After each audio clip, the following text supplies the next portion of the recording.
Hey there, Ronnie2K. I'm Mason from Dunk. Thank you for joining us today. You guys were nice enough to send us your season simulation results, and I was hoping to pick your brain about what you thought about them. My pleasure. So, in Let's do that. in the results, Boston Celtics repeated, winning the title again. How do you feel about that? I mean, I based on last night, I feel pretty good. They look good. Just messing around, but I mean, look, they only got a year of experience. They have the championship medal, and I think yet they're in one of those weird positions where they have another chip on their shoulder. I think that's a real good recipe for a repeat, to be honest. And obviously the game likes them a lot to do exactly that. Yeah, I agree with you there. And this year, they have Jason Tatum winning the finals MVP instead of Jaylen Brown. How do you feel about that? I think Jason felt like he did everything. He had that one kind of tough game in the playoffs, or I'm sorry, in the finals last year. And that probably cost him MVP. They were pretty neck and neck anyway. So it probably is Jason's turn. I mean, he's definitely going to want that. It's that added cherry on top as part of your legacy. So I imagine that Jason's going to go after it with whatever he's got, and obviously the game likes him to win Finals MVP. Yeah, and like you mentioned, I feel like that extra chip on the shoulder is kind of there since he didn't get it last year. Yeah, Um, among other things, right? yeah, exactly. The Olympics and whatnot. Yeah. So you guys have Zachary Risase winning the Rookie of the Year, the number one overall pick to Atlanta. Is he your Rookie of the Year, in your opinion? I think he has a really good shot. I mean, his usage rate, being on a team that is limited in options, he's got as good a shot as any. He's got a really good kind of well-rounded game, definitely offensive. The struggle in terms of I mean, he's rated as 75 as we kick off the season, which is lower than our usual number one pick. That being said, I mean, I think a lot of these international guys, the struggle is that, we just don't have as much sample size when it comes to him versus other NBA competition. So we sort of err on the side of caution with the way that we forecast his success in the league.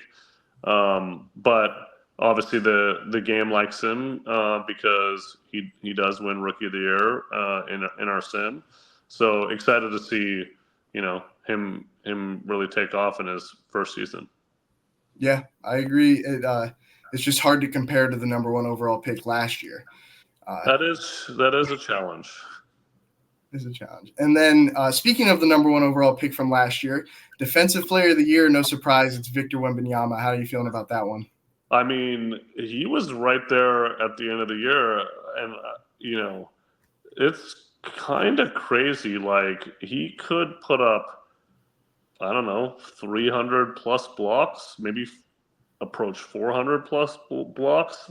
I'm not going to put anything past Wemby. I think that the sky is literally the limit for him. And obviously, what a sensational season one under all that hype. And from a defensive standpoint, he is as seasoned as a second year player could be. So, really excited to see what he does in year two. But from a defensive standpoint, I mean, I think there's little doubt that all those blocks, all those volume numbers are going to translate into a big year, one that we think is going to win Defensive Player of the Year. Yeah, I'm with you there. The potential really is limitless. Okay, and you guys have Jalen Williams of the Thunder winning Most Improved Player. How do you feel about that one? I mean, he had a pretty good year last year.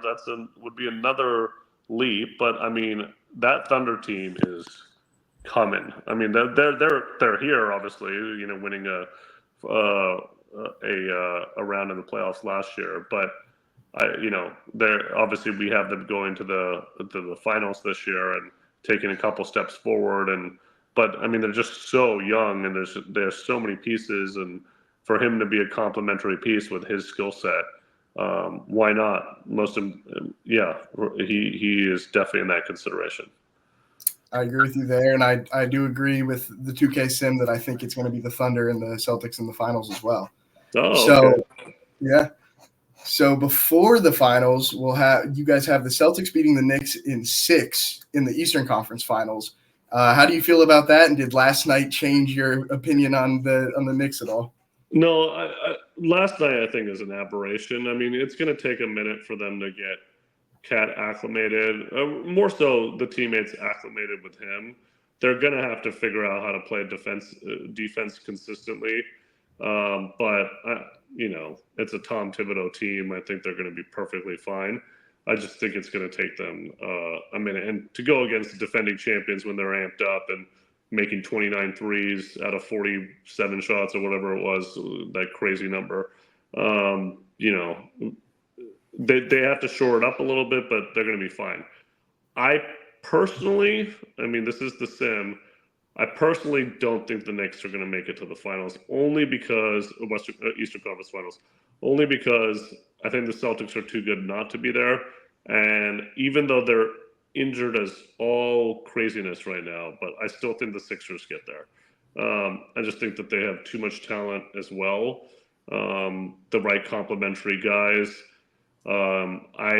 Before all this injury news, I actually had them winning the championship. So we'll see how that turns out. But I do think that they get it together and they're in the Eastern Conference Finals instead of the Knicks. Okay, yeah, I like that take, and it's a big three so good that it's something you'd think you'd only see in 2K, but here we are in real life with a stacked big three like that. Yeah. So in the Western Conference Finals, you guys have the Thunder beating the previous Western champs, the Mavericks, in 7. How do we feel about that? I'm kind of surprised that everybody's sort of forgotten about the Nuggets, but both of those teams are very, very good. Luka is our MVP in the sim.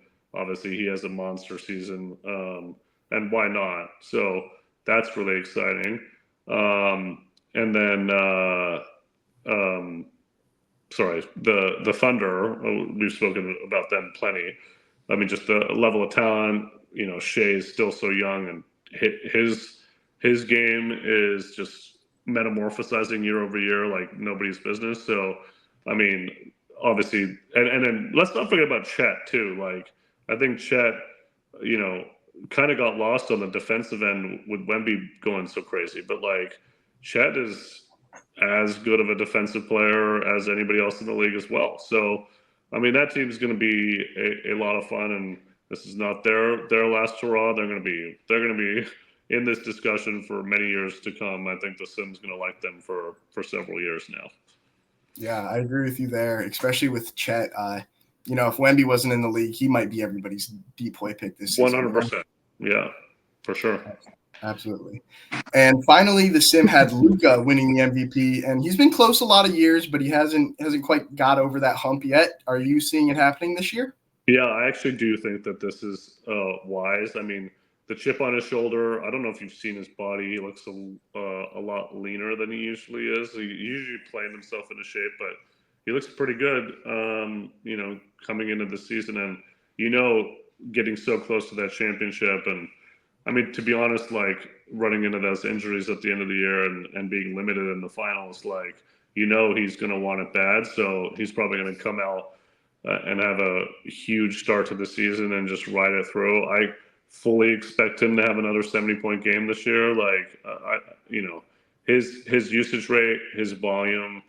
We might be talking about a close call on a triple double average for the season. So like, just from a pure numbers perspective, even with the talent that Dallas has, I think Luka's numbers are going to be so resounding that he does win MVP.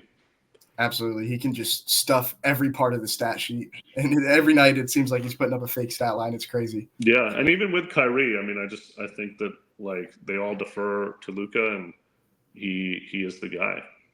I agree with you there. He's definitely fun to watch as well. So that's everything we have for the sim results. But I want to ask you some questions just about basketball and yourself. Sure. Yeah. So what do you love most about the game of basketball? What kind of made you fall in love with basketball? Man, so many things. I started watching during the MJ era, not to date myself at all, but the sheer dominance that '90s Bulls team had, and how fun basketball became, and then just the big personalities that came thereafter between Shaquille and then Kobe and um, Steph, LeBron these days. Like, just the business of basketball has always fascinated me.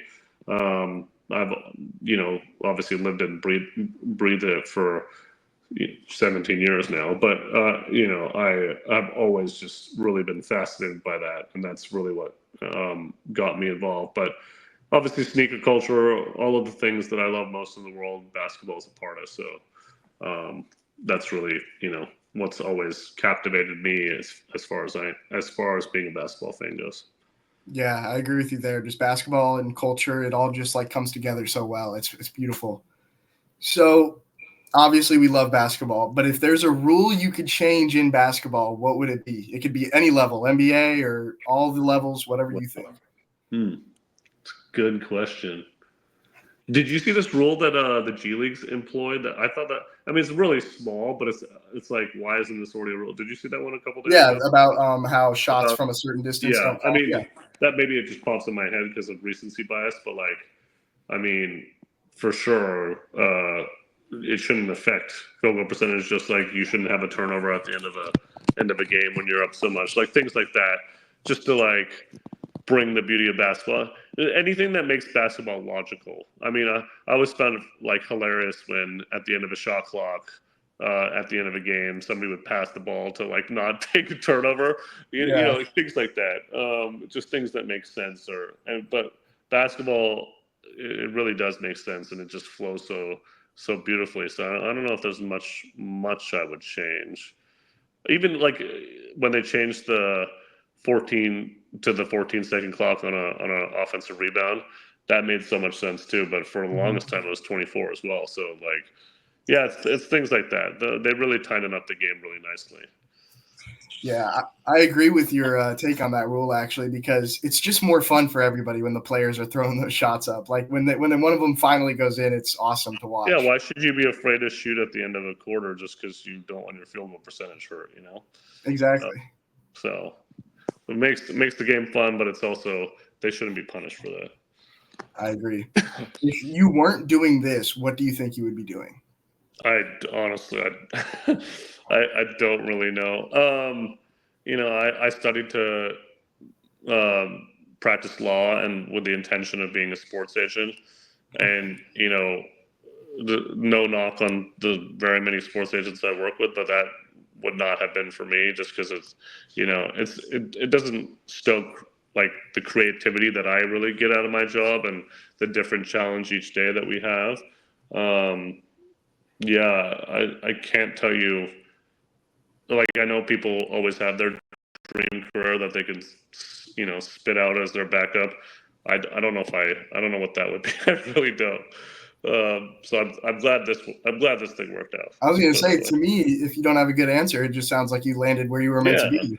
yeah, exactly. I agree. Good That's call.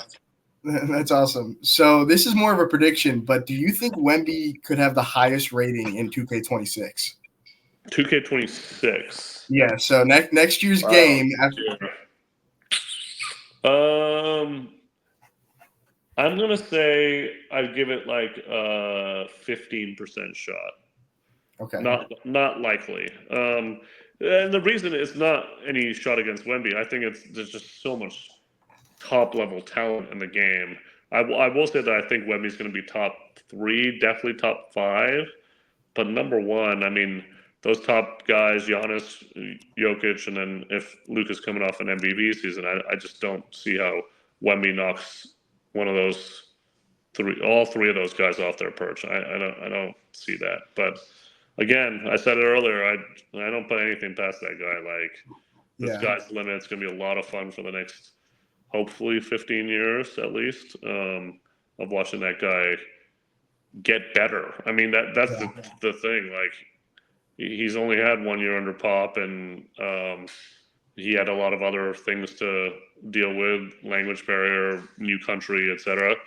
Imagine all of that stuff, like it's now easier a year later, you know. So um, it's amazing to see what he did in that first year, because it gets you really excited about what he could do with a little bit more development. Absolutely. And like you said, even with all those challenges, it felt like he was still taking like multiple midseason leaps. Yeah, it was crazy. Like you're absolutely right. There were a couple times where it was like he took another step up in the middle of the season, and the evolution, and just watching his the people he was facing up against, like their reactions. I'll never forget when he dunked over, who was it? Was that Bam? He dunked over somebody, and they were like, they're stunned. They're just the facial expressions, and I'm like, well, guess what? That's gonna happen for a long time, but he's actually gonna get better at doing that. Yeah, So yeah, it's a great time to be a fan of basketball, but definitely a fan of the Spurs.